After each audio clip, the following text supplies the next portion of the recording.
Hello everybody, Brooke and Margaret here from Stickmen Media, continuing the streaming of our development of the game After the Light, our zombie survival horror game.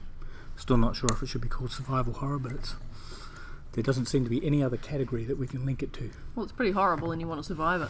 True, so that's good enough. So Let's just go with it.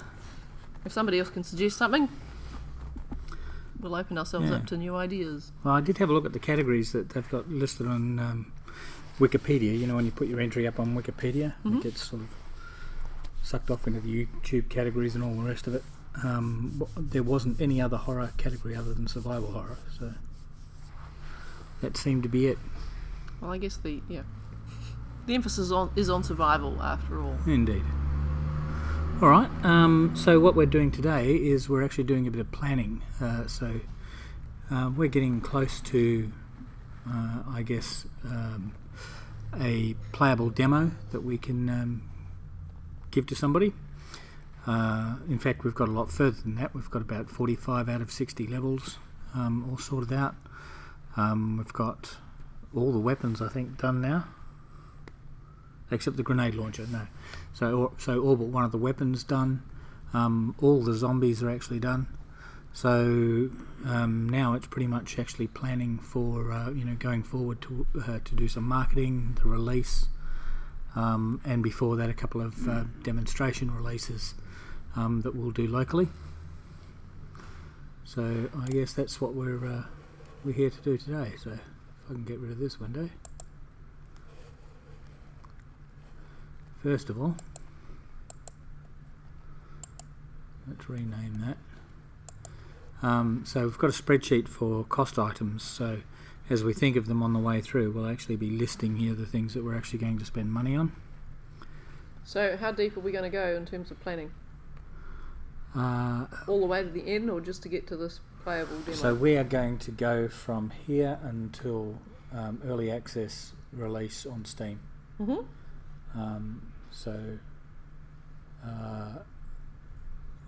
I guess there should be another sheet as well for research items, because there's a lot we don't know at the moment. But we'll probably just mention those things in cost items anyway. We'll just do a sheet for research at the bottom. But the first sheet we're actually going to do is for resources. And this is specifically human resources that we're actually going to need. Then we will need another sheet for what we call this. That's for posters and things like that. Marketing, advertising, printing. Yeah. So print materials, print media. Print media. Sound important. Sounds way important. How can you see there? I'm looking up there. I know. Either way, it's just not working well for me. Oh, okay. The nice thing about my long-sightedness is over that distance I don't actually need glasses. I can read that. I can read that without recourse to glasses. Recourse to glasses at all. I mostly can, but it's a bit of an effort. Yeah. I'm amazed that actually works, that's how the eye fails, that you get better and better at seeing further and further away. But of course my arms aren't long enough to hold something that I need to read out that far. But yeah. That is a failing of the human body, isn't it? It is. A bizarre failing. I really, because I'm looking at the computer now and I can't see anything. But up there, that's fine. Yes, so just point out for those of you that haven't seen the layout here, we have a television up on the wall that we're actually looking at to view the second screen, so that's where we generally run the movies and stuff like that, and that's what you're seeing on your background. But yeah. Anyway, so we've got print media to do. Actually, let's just start with that. So they're the two key things. So if we actually put down here, I always like to start a column in and a row in on the spreadsheet. I don't know why.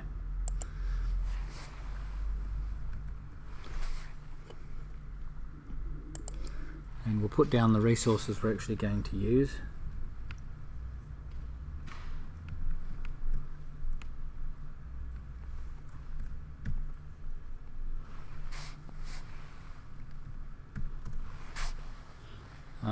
And we're going to try and work out when we've actually done what we've got on the back here is a Gantt chart. So when we've got start filling in the Gantt chart, we'll actually have some figures here to put in Makes sense. the hours that they're going to be required, and we'll probably do that by month.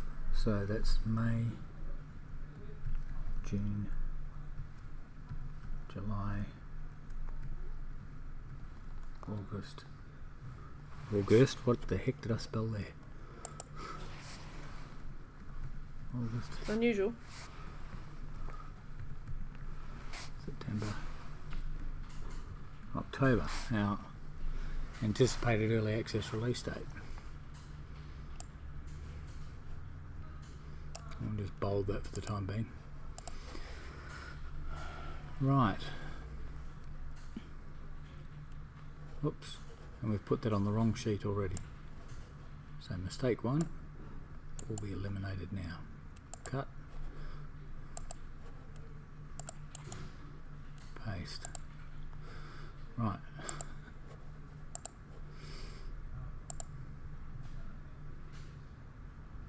Now, what we probably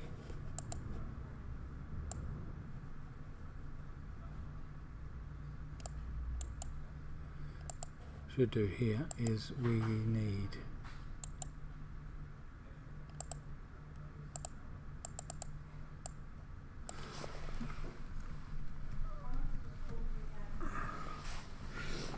right, so we have some print media that we're actually going to use. The first things I can think of is banners. We need two 1800 or 1800 mil banners. The big tall ones. Yeah. So we specifically need Stickmen after the light banners. Is that right? So Sweet Henrik says you can read. That's a shock. Funny. I wasn't watching for the messages. Well, that's okay because I am. Oh, that's very good. Which was he having a poke at? Was that you? I don't know. I've always been able to read. Well, not always. I was born reading. Were you? Yeah. Amazing. I suppose I should have mine on. Alright. Stickmen after the light banners. 2.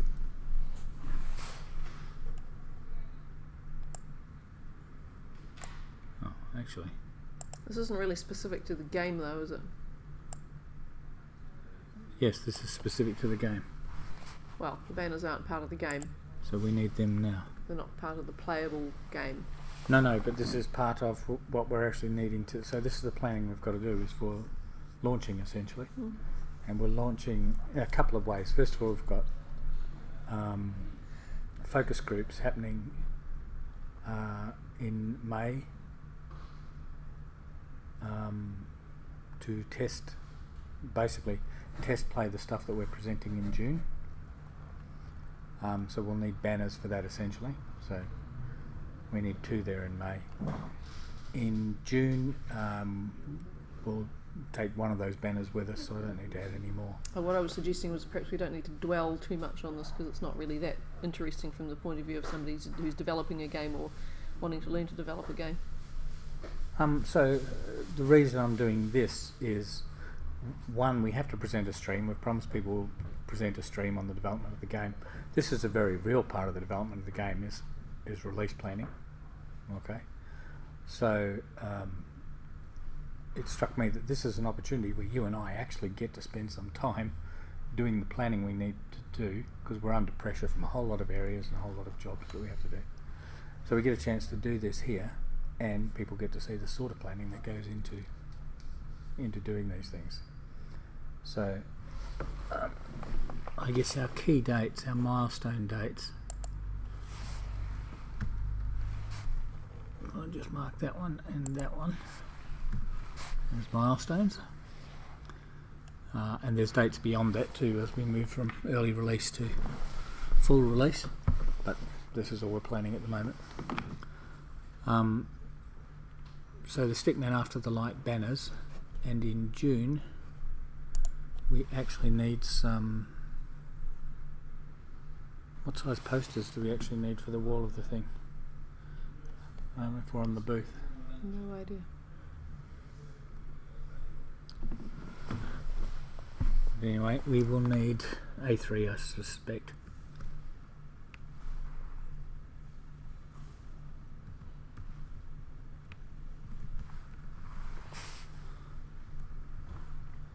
Two of those. The other day we were talking about giveaway cards or something, so we can give people cards to actually get hold of the game or be part of the, sign up for the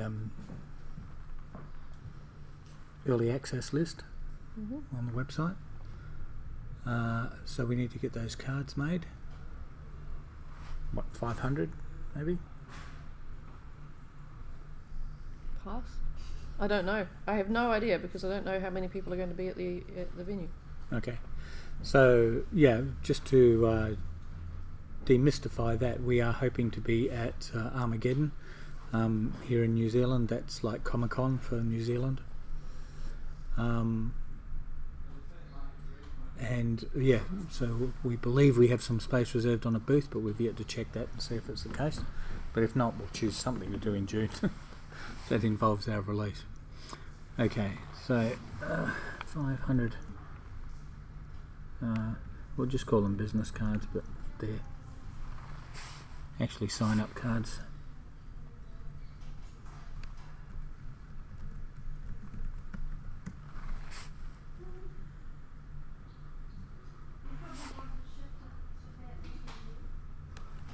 We'll do 500 there, and we'll probably do 500 around here.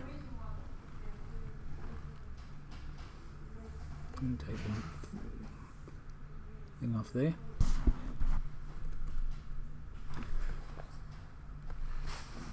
What else will we actually need on that booth too? I don't know. I have given it no thought whatsoever because I really don't know what's going to be there. Okay, space for our laptop. Yes, we need the laptop there.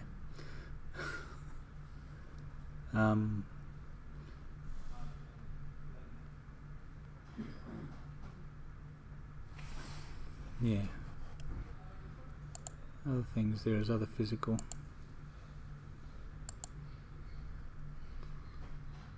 Rename.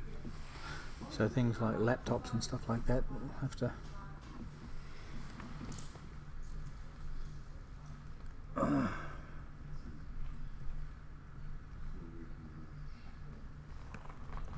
computer stuff.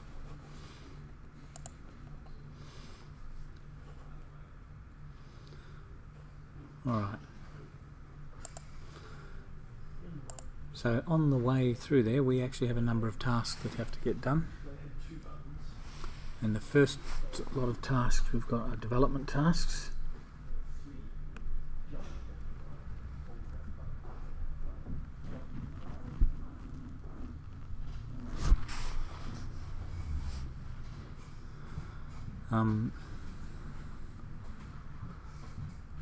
Then there's a whole lot of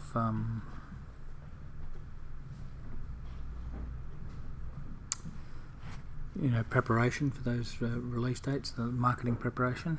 So just call it marketing, I suppose.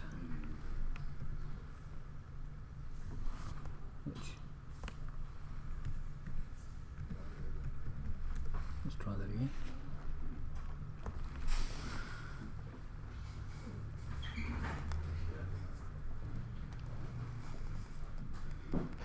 Development, marketing, advertising, slightly separate thing, or just keep it under the one banner. Yeah. All right. So those are our two main activities, and the development involves backfilling a couple of things that we don't have at the moment that actually need to be done. So we are missing things like zombie behaviours, and we'll just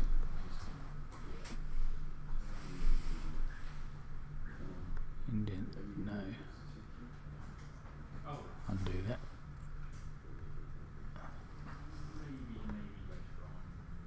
Indent. Right.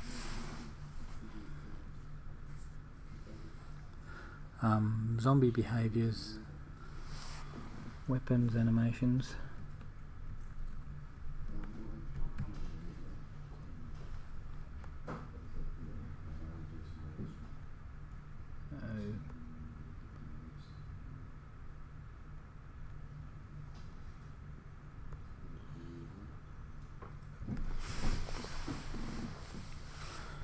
What else are we? Oh, sound. Sound is a biggie.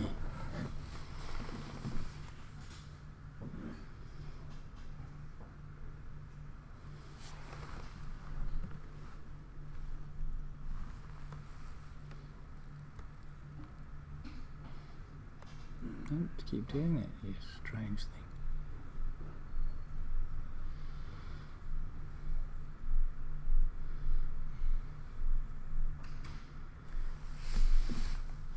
So the zombie behaviours, the weapons, firing and stuff, the sound. Scoring. Scoring. You mean scores? Or are you talking about music? Nope.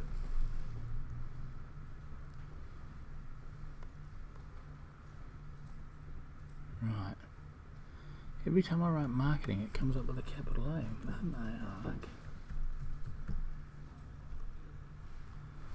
Weird. Trailing finger, I guess. Alright. So let's break this one down further. So I'll insert a few lines.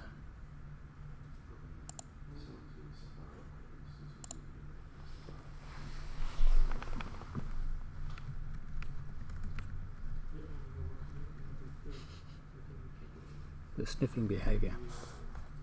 Step 1.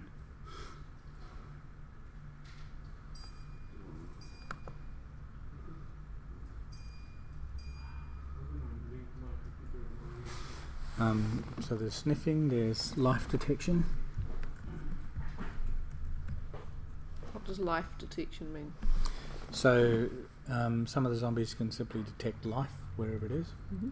So they will migrate towards you whatever is happening. They won't be fooled by light, heat, sound. They're just going to come for you. They'll be a nuisance.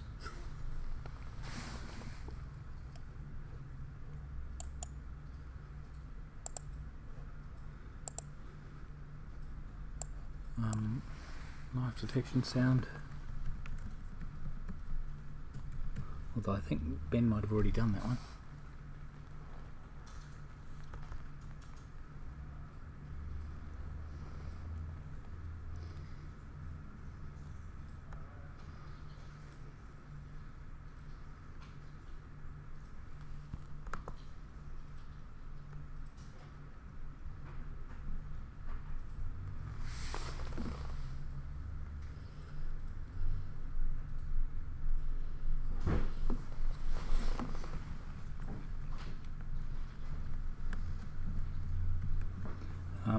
Some, as they get closer to you, will start running, so they'll actually speed up.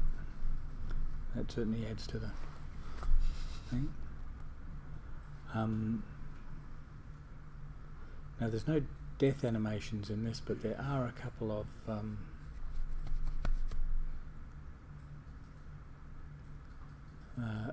things like King Leon, for example, has to be able to get up after he falls down, or after he's knocked down.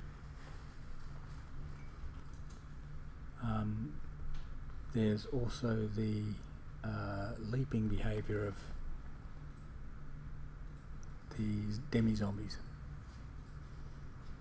Although I don't think we need that for the 6th. How do demi-zombies leap? without legs? Because they're in holes in the walls, they just thrust themselves out with their hands. Okay, when did this go down? Last thing I knew they were hand over hand. Yes, they are hand over hand if they're on the floor. But this was, Lincoln's got a vertical shaft where you're actually descending in it in an elevator, and they leap at you from out of holes in the walls, essentially. So that'll be unpleasant. Yeah, so it's a lot of moving target shooting, which is really tricky. So nice. If you can shoot them while they're in the hole, that's good. If you get down below them, they will leap out at you. So yeah, the idea is to try and shoot them on the way down, so shoot them before you get to them. I get it. Yep. So new task is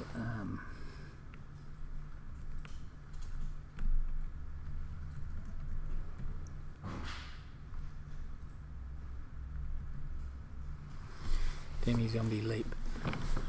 And then there's King Leon's stuff.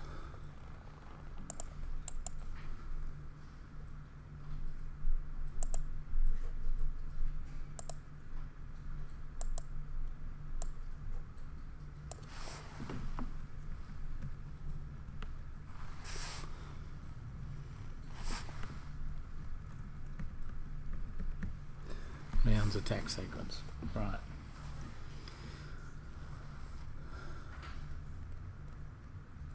So what we're doing here, so this isn't the animations as such, because we're assuming we've already got the animations, because we've been told we've got the animations. All these things are actual behaviours, so these are blueprints that need to be implemented to get the zombie to actually behave in a particular way. And when I've said things like life detection, I assume that includes the follow-on, which is once they detect you, they chase you. They come for you. Alright, so I have no idea what the days are in that, but I guess we can call Ben over in a minute and sort some of that stuff out. But I guess it suits, for today at least, it suits us to get into, at least get the list of things that are going to happen. So the weapons animations,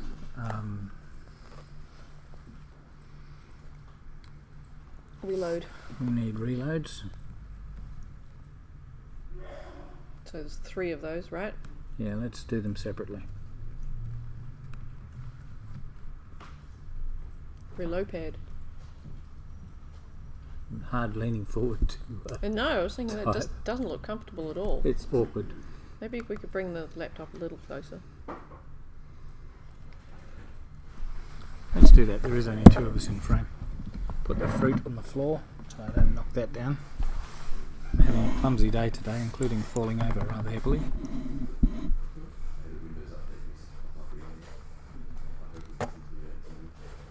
Now what have I done? Right.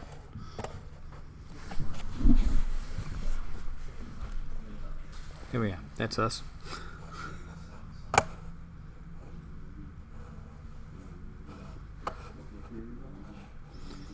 Crossbow reload, pistol reload.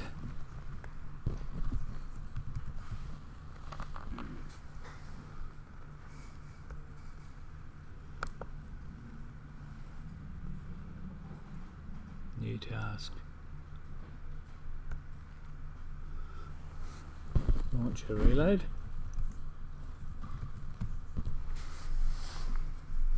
And we're not going to start those until, what's the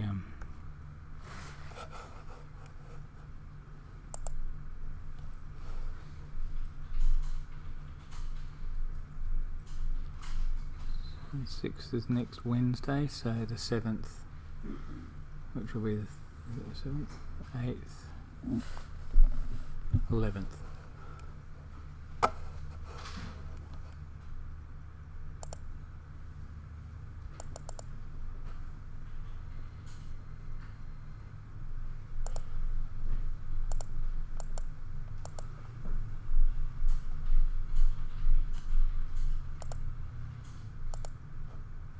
wondered why I couldn't actually get that.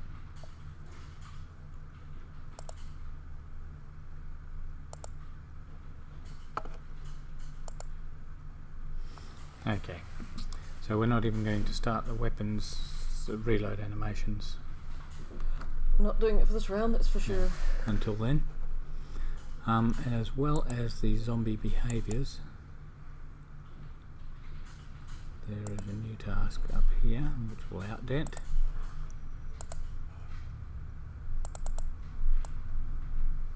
And that's weapon behaviours.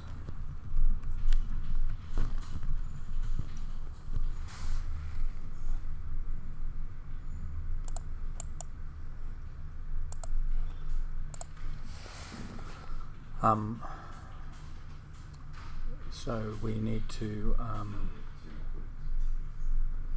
just essentially work out, link up the controller to what actually happens with the weapon. So it's weapons firing basically. But things like when you launch the grenade thing, it doesn't just sort of go click boom. It goes click and you see something actually fly in a parabola and bounce and all the rest of it. The crossbow bolts actually have to be stuck into things. About the simplest one possible is the pistol, where they just react. And I think pretty much, so we're not going to put the pistol in there because I'm pretty sure we've already got that. We were talking about blood or dust or something coming out of them though. Oh, true, yeah. So, alright, so let's put in. That's going to be the same for all of them though, isn't it? Well, apart from a grenade launcher, because if they get smacked by a grenade, it's not just going to be a bit of blood or dust, is it? No. It's likely to be a bit more in fact, destructive. The idea of the grenade is it's one of those panic weapons that gets you killed. Sounds fun.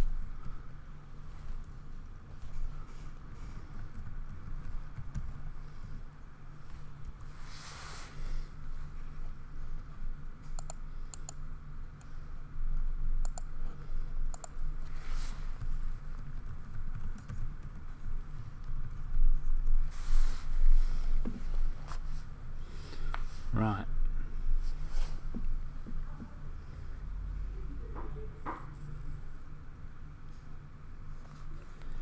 Now the sound we need before the 6th, and this must be putting the wind up you, because this is you, right? Well, yes and no. I mean, yes and no about putting the wind up me. Right.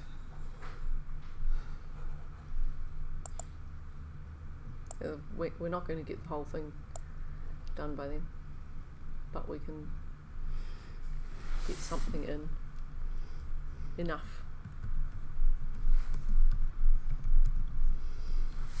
So 3 ambient loops, or should we separate those out? Into, oh, definitely. Okay, so But I don't think we're going to get these done for Moonlight, Armageddon. ambient loop.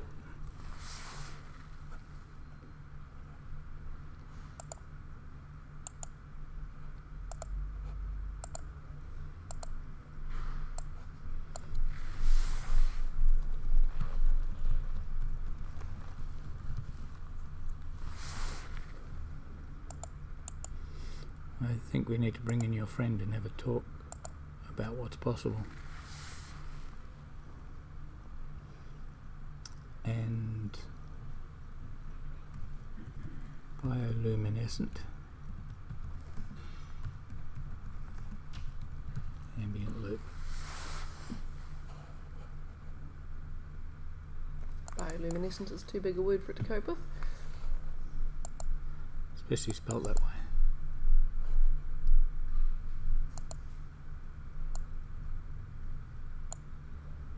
Not sure how else you'd spell it.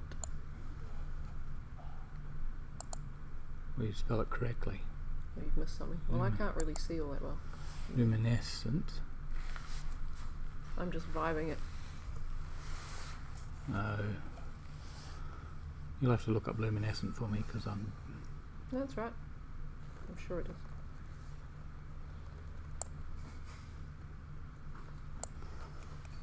We'll indent those.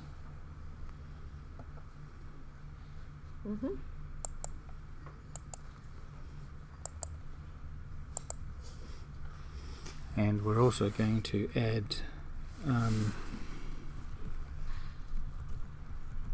pistol fire.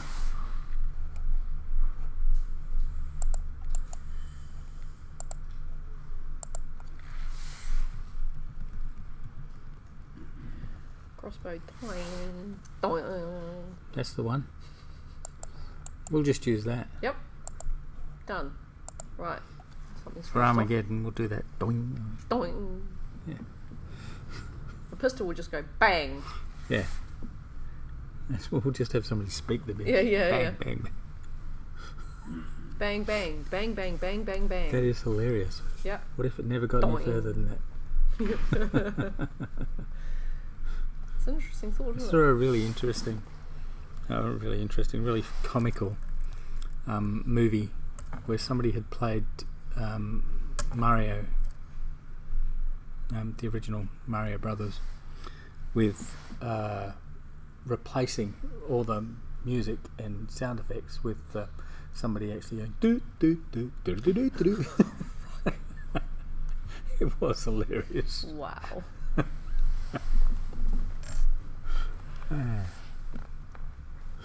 All right, launch your fire. Kaboomy.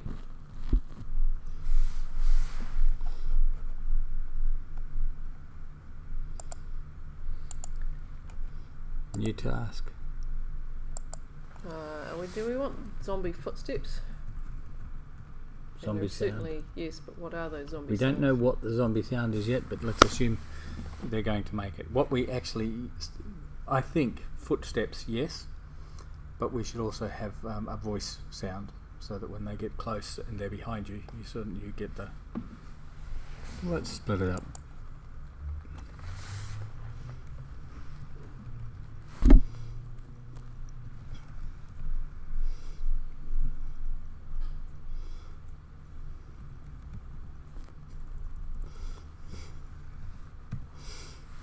I think there should be a sort of a, especially for the crossbow where it's a little bit slower than the pistol, there should be a sort of a, doing splat. If they're close enough, you should definitely hear it, yes. We probably won't do that for early release, but A lot of the stuff we won't do for early release. no, all of this stuff we'll do for early release. Everything we're putting on here is early release. No, you've already taken out the reloads. It's not going to be for early release, not for Armageddon. No, but also, the weapons animation reloads are in there. They won't be for Armageddon, but they will be for early release, early access. Yeah, that's why they're still there.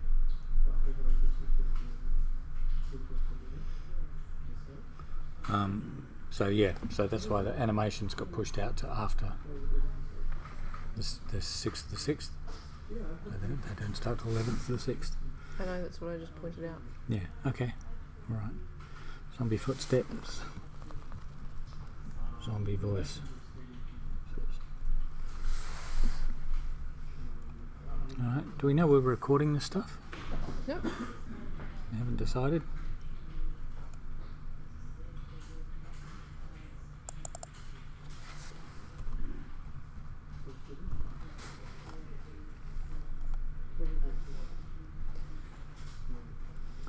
Right, those are the main tasks to get done, as far as I can see. We're bound to have forgotten some that will pop up later, but at least these ones we've got here and we can start resourcing them. So marketing, we need to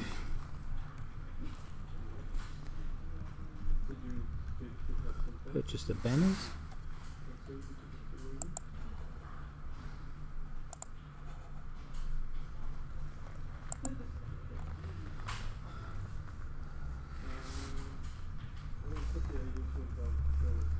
Purchase posters.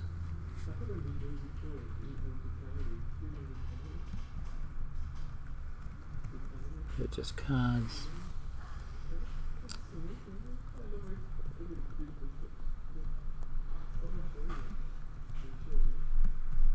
Media kit preparation.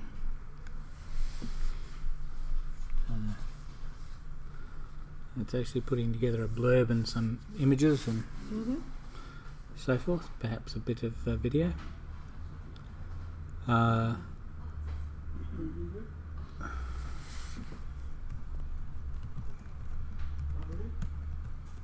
Build reviewers list.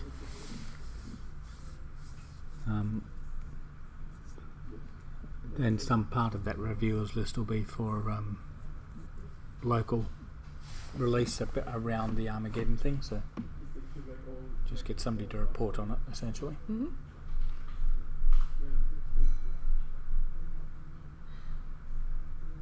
What else do we actually need under marketing there?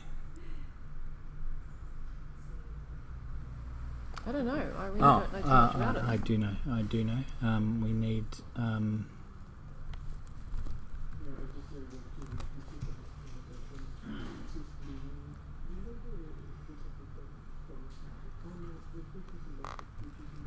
have we got MailChimp set up on the moment on the website? Or just on the Stickmen Media website? I have no idea. We'll put it in there and we'll ask Matt. So we need MailChimp set up so that we can start emailing our pet testers. Pet testers? I didn't say pet testers. Hey? I didn't say pet testers. What did you say? I said testers. You didn't. I want to rewind right now. Okay. Right, yeah, test your pet here. I'll just turn your sound up. I'll be on in a sec. No. Um, Even if you didn't say it, I think it's damn funny.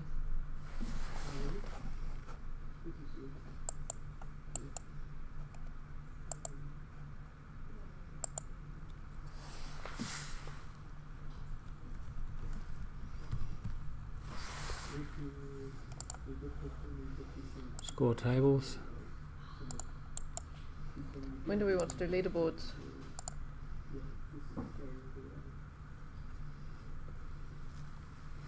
Well, we'll have a local one on our release.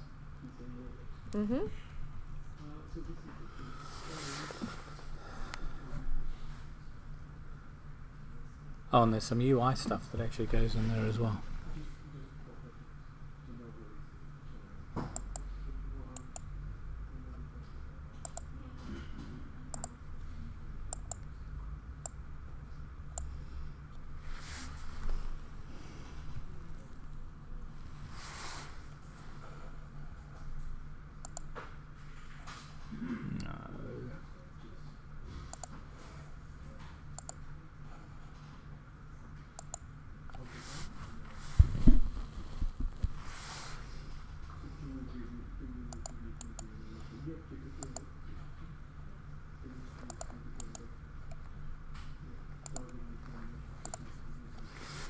So as part of the UI thing, we actually need title screen.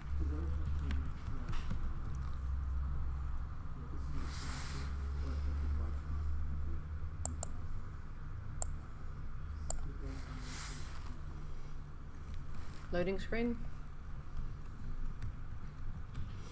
I'm going to call it... interstill screen? What the? Interstitial screen.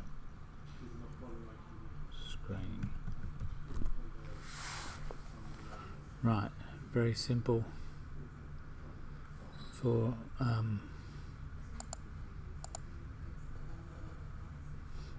Armageddon, but a good deal more involved for early access, where we actually want to put story points on the interstitial screens. So tell a little bit of the story, and that might involve some voiceover work. So we're going to need some screens between levels where we get to choose weapons and so on, aren't we? No, weapons is just done with a roll of the mouse wheel. But you have to know what you're choosing. You have to be able to see what you're doing. Yeah, it'll pop up when you choose it. Right, so that has to be done. No, that's already done. Okay. If you roll the mouse wheel at the moment, it changes weapons. Okay, good. Yeah. Alright. Can you think of anything else under marketing? Because it seems to me that's pretty light.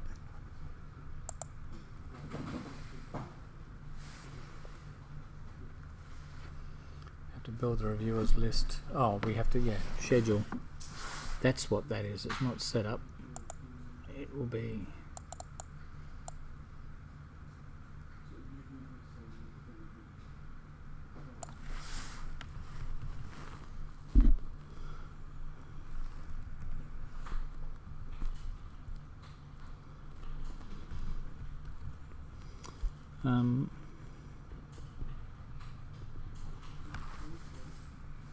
help me. I can't The think struggle of is real. You're going to have to give me a clue. So we actually need to email the testers for the testing groups. We need an email out before Armageddon, at least one. And again, we'll need to email our entire email list once we're at early access to give people a chance to actually go there. So Campaigns? Campaigns, thank you.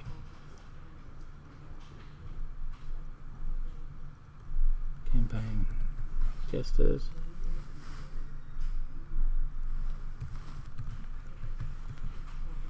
Campaign Armageddon. And mail campaign. God. My spelling would be no better, but it's really funny seeing it done on a big screen like that. Right.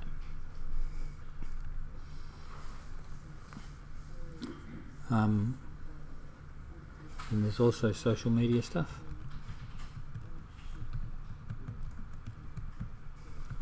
So we need a social media release schedule actually put together as well. All right. Yep. In fact, realistically,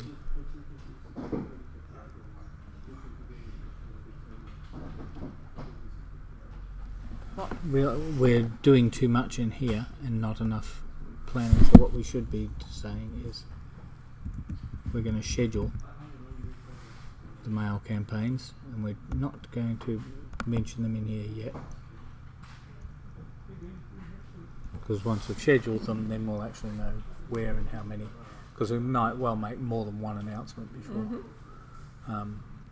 We might make them weekly leading up to the thing, so we'll let somebody work that out.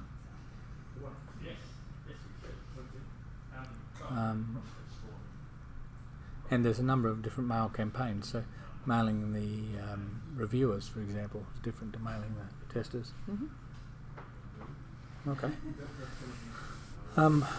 What else do we need? In what particular category or overall? Any category. I think we've probably got the development things there as much as we need. But the marketing is probably the one where I'm the least confident. I think it's about the extent of the marketing, as long as you've got the everything scheduled. Or know that you have to have it scheduled is the first step. Okay. Get everything else done. There'll be a lot in that because there's going to be a lot of. Need to be art and screenshots and stuff. Maybe some little video or GIFs or something that go out. All right. And amongst all of that, I don't know if you want to list those. Having got that far, do you think we want to call Ben over and start putting some days next to those things? Yeah, I can tell you now, I bet he's going to be really, really vague and non-committal. Yeah, let's push him. Can we borrow you for a moment, Ben?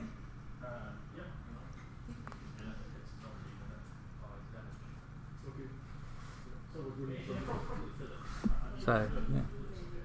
We've stopped talking and we're waiting for the other guy to come in and talk. You'll have to come in on your left. He will. Oh, my tea. I let my tea go cold. Nice. Good job. Hello. We are. Yes, We are. good evening. Grab a seat. We even have people watching spreadsheets. Yeah, I was wondering about that. I was thinking, This is this will be the Fascinating really stuff. riveting stuff, isn't it? It is.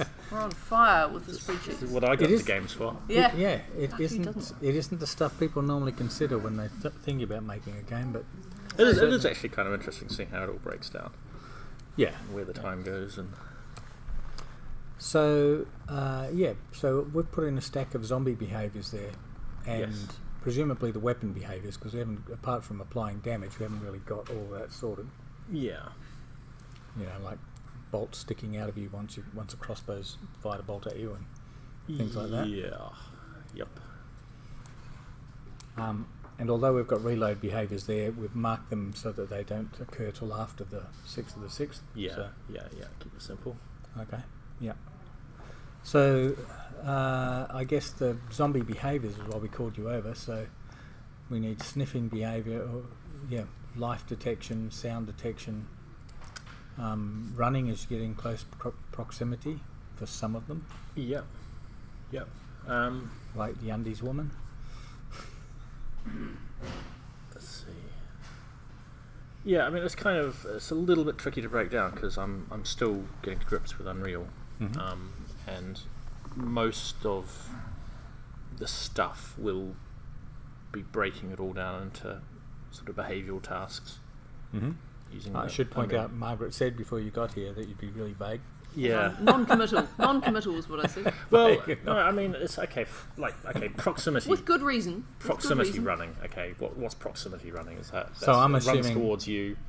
I'm assuming that when that undies woman gets within a certain distance of you, she actually fully commits and runs like hell at you.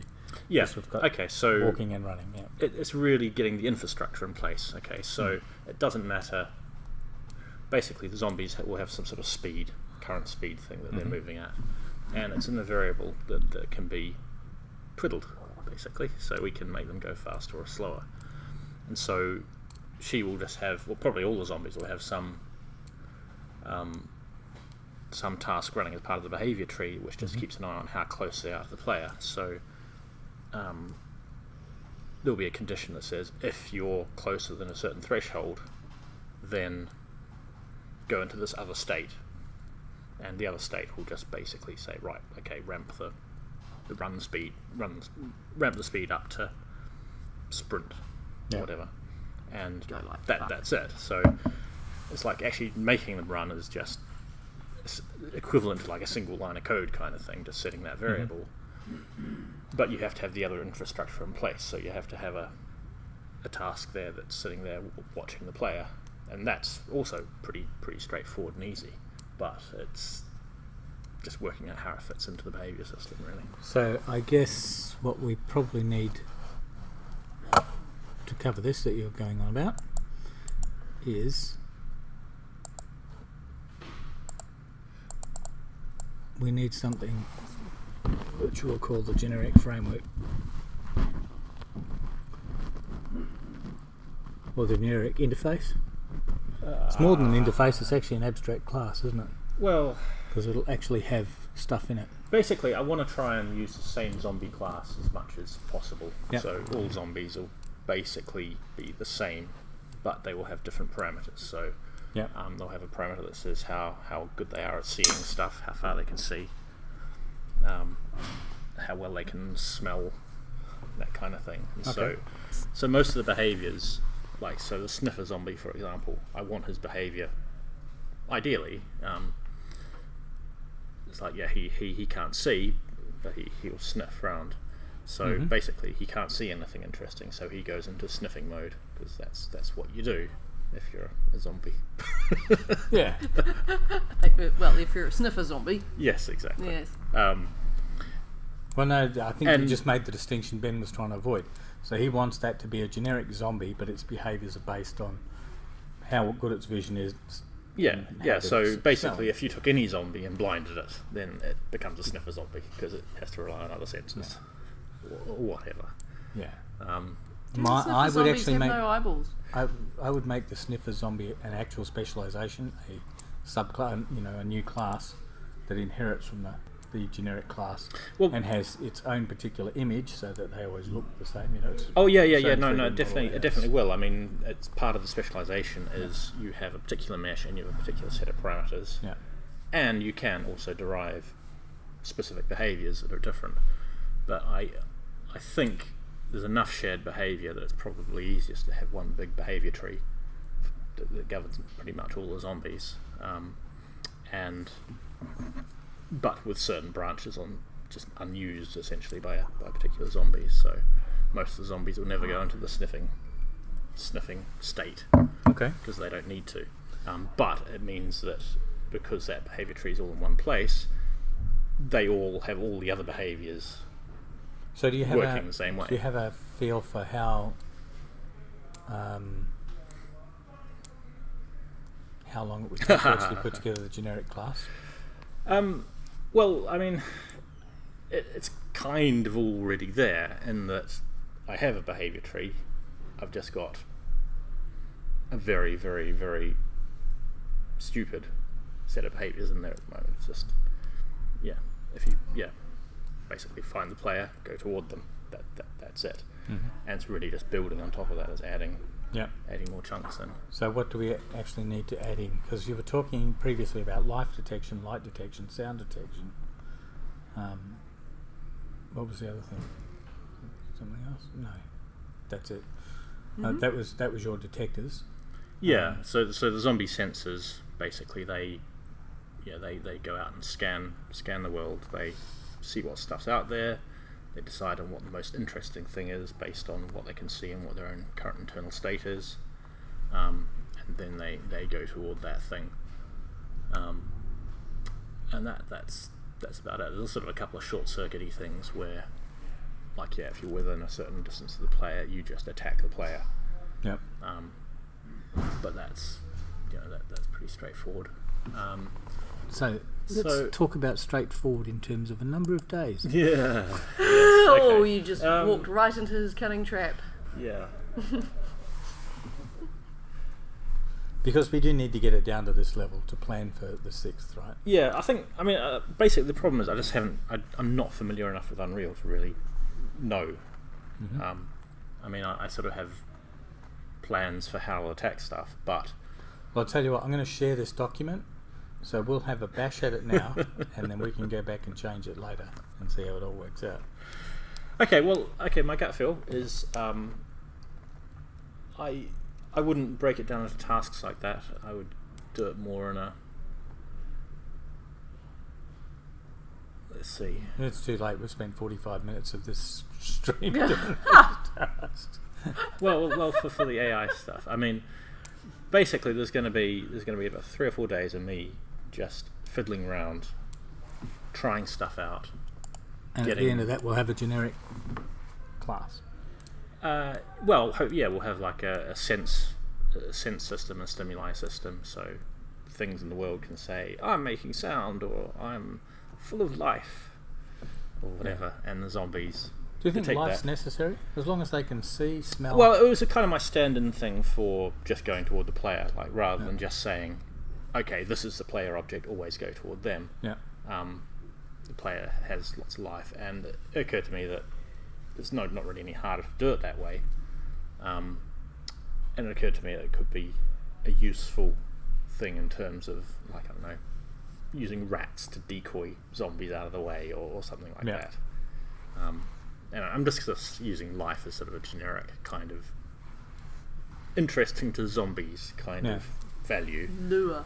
And we could use it, if there's a barrel that we wanted to go toward, for example, then we could give the barrel a life value or something, because we're never going to say it's a life value, it's never visible to the player. But it's just something we can use to manipulate them. It's an interesting concept. So something like a sniffing behaviour, because this strikes me as interesting, because it's the zombies essentially got to wander towards you in slow increments. Yep. And it has to be kind of pulling off his animation as he goes. And it has to be reasonably predictable how long it take given any particular distance too. So that's actually, I don't think that's actually going to be too bad, because what I will do is probably so we have a nav mesh, and so I can pick points. So I can pick points anywhere between the zombie and the player, and say, go toward there, and the zombie will just go straight there. So what I'll probably do is just set it up so maybe every 2 or 3 seconds he picks a point that is closer to the player than he was before by a certain proportion. I'll then perturb that point by a random number, so basically I'll make him go in slightly the wrong direction, and he'll go there, and then the next time he'll get a little bit closer each time, and the amount of random direction I do will probably get less and less as he gets closer to the player.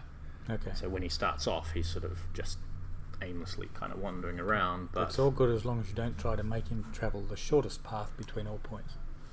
No, Because absolutely that not. then becomes a travelling salesman problem. Yes. My ears are finally attuned to hear that problem in anything people say to me. So that I can go, no, we're not going to do that.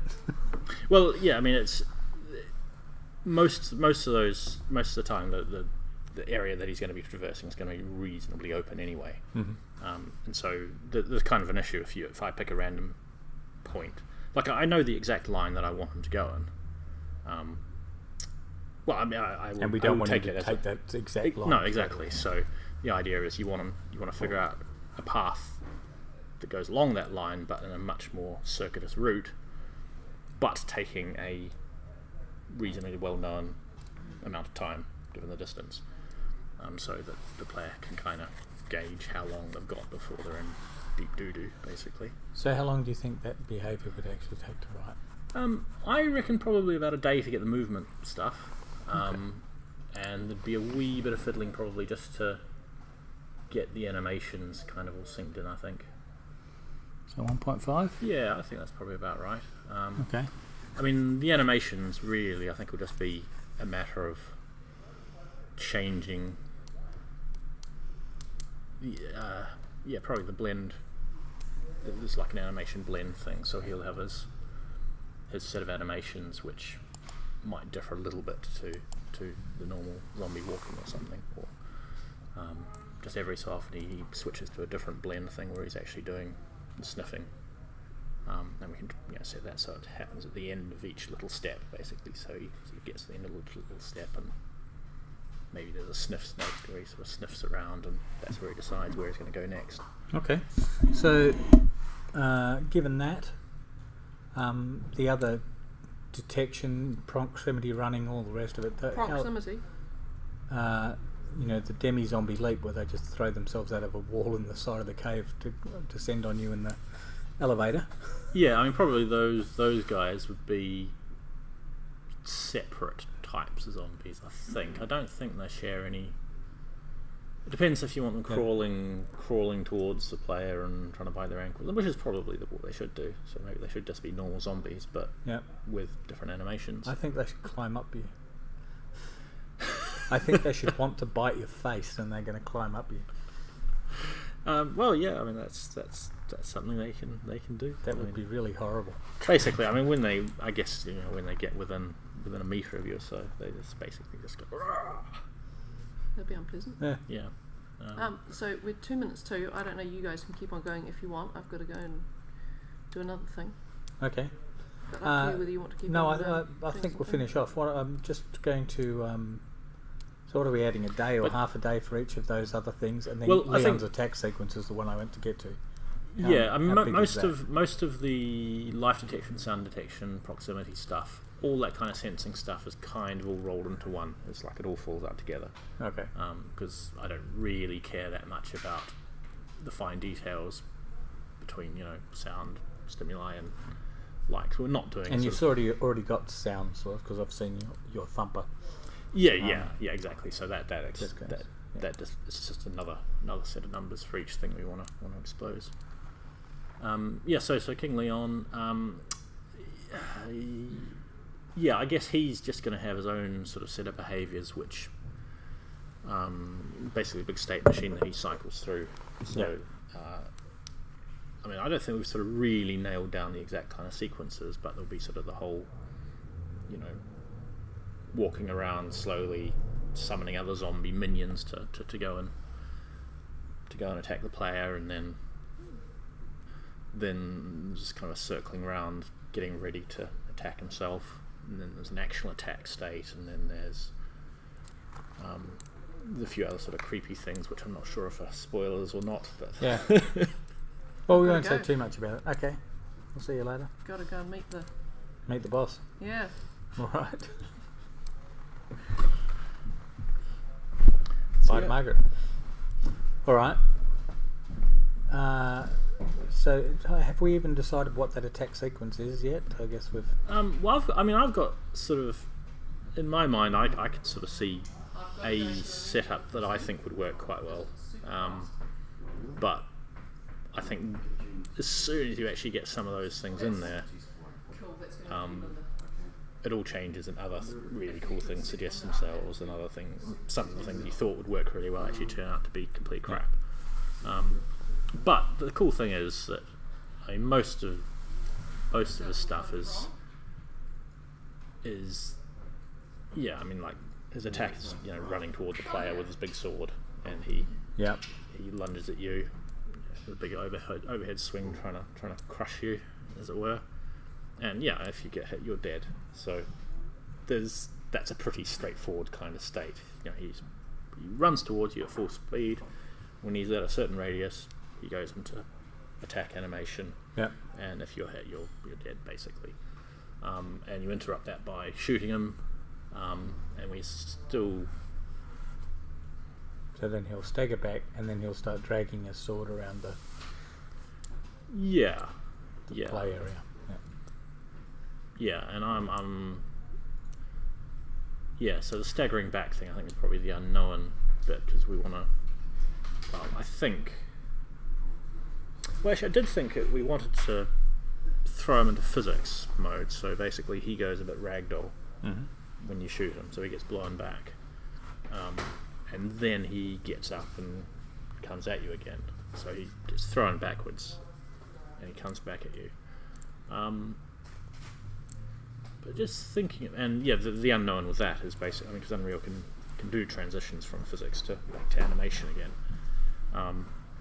But yeah, the trick is, maybe he'll land in a position where it actually looks a little bit silly for him to be getting back up. It might look very odd. But even that's probably not too bad, because I think him looking a wee bit odd when he gets back up is not necessarily a bad thing. No, It's that can be quite spooky, nice and it's creepy, and yeah. Like when Dracula pops out of the coffin in Bram Stoker's Dracula. They don't even give you any sense of him putting his hands down to lift himself up or anything like that. Yeah, He just comes straight exactly. up. Or even better, the is it? I can't remember his name now, but the one in What We Do in the Shadows. At the beginning, he sort of comes out of his coffin, sort of about 45 degrees. He turns to the camera and gives a little grin, and continues up. It's a lovely touch. Yes. Great movie if you haven't seen it. What We Do in the Shadows. I was thinking of physics, but actually thinking about it, just as we're talking about it now, he's always going to be coming at you from. He'll be coming from some particular angle, but he'll be coming straight for you. And maybe it's a case that it would actually be better to actually have some reaction animation. So you shoot him, and we actually play an animation that blows him backwards. And the benefit of that is we've got full control over how he animates, how he moves. We've also got full control over how far back he gets blown, so that can actually be a game thing. If we're relying on the physics for how far back he gets blown, we can probably fudge it a bit to get him a certain way back. But if you shoot him and he goes into physics and he drops just right down by your feet, then he's just going to get up and kill you, and that's it. Yeah. There's no point in shooting him at that point.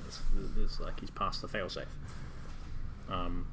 So maybe it's better to actually hard code in some animation where he actually does get blown, like a sort of a set, 4 meters backwards or something, depending on your gun. Or allow you to shoot him up to 3 times before he ends up on his knees, so that he just goes back, back, back. And that gives you a chance to actually distance him from you a little bit. Oh, so each shot he just sort of goes back a But wee on the bit. third one, just so that they can't keep doing that forever. Yeah. On the third one, he drops to his knee, so then he just stays in place if you're shooting, Yeah. Something like and that you're could work wasting well. bullets basically at that point. Yeah. That sounds good. And Personally, this game gets better every time we talk about it. it's just a simple matter of coding. Yeah. I still like the idea of having the lights go out. Yeah. Because I just think that's quite nice and creepy, and it also allows us to paper over a multitude of sins by just resetting them back out further. And I liked the idea of him walking around in the dark, just dragging a sword and sort of having this trail of sparks, just in a very sort of shark circling around the boat kind of way. Yeah. But it's one of these things that I'm absolutely certain as soon as we start doing any of this stuff, then immediately we'll have a zillion better ideas anyway. All right. Well, I'm going to give us 4 days on Leon's attack sequence, because I think we'll be doing quite a bit of back and forthing on that. Yeah. And that's probably a place to stop for now on this sort of planning. 1, 2, 4. There we go. And we'll make these all concrete. Nope.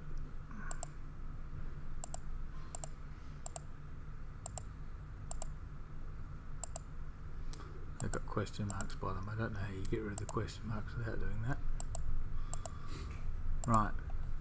Okay, so now we've got fixed times in there. We haven't got any dependencies, but clearly there will be dependencies because there'll only be one person doing them. So that's what we call a resource-bound task. Yep. But yeah, I mean, the nice thing about Unreal is so much of the stuff is decoupled. So as long as I can provide like a speed value for the zombies to be moving at, then I don't need to worry too much about the animations. It's like the art team can actually plug that in themselves. This is Project Plan 365. It's a Microsoft product replacing Microsoft Project. Oh, good. It's actually not a Microsoft product, it's somebody else, but it replaces Project.